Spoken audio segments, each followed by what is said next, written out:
So you've created a trading strategy and optimized your indicators, but you're having trouble finding stocks that go with it. Sometimes finding uptrending stocks is harder than you think.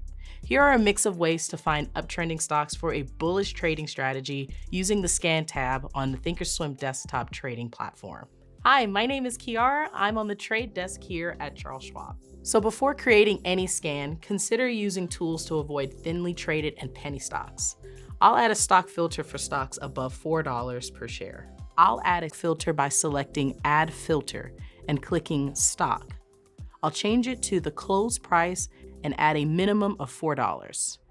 Next, I'll add a study filter. Click Volume and add Average Volume.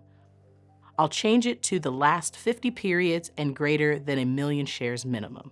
Okay, there are some commonly used indicators for identifying a trend. One of these is a moving average. In fact, you may already have a moving average in the system you want to use. So let's say, as an example, we plan to trade the intermediate term using 50-day. I'll add it to the scan.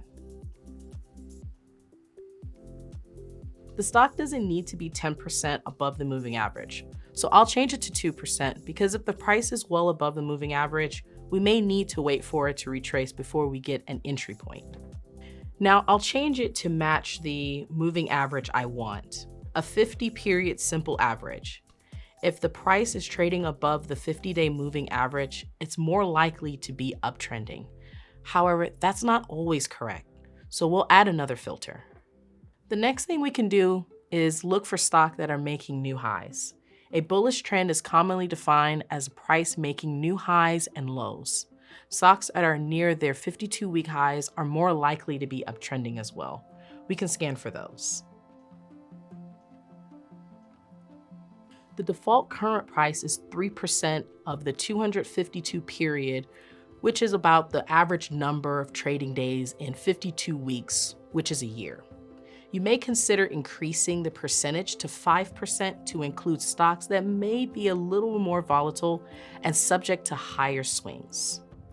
Let's run a scan with these filters and see what we get.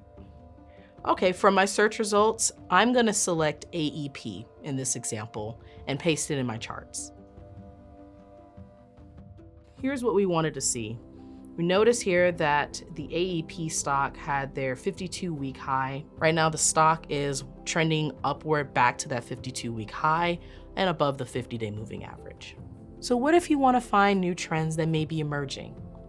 You can try this technique. I'm going to switch out the near high lows for a price change. In fact, I'm going to add 2 of them. The first one I'm going to change to at least 5% greater than 30 bars ago.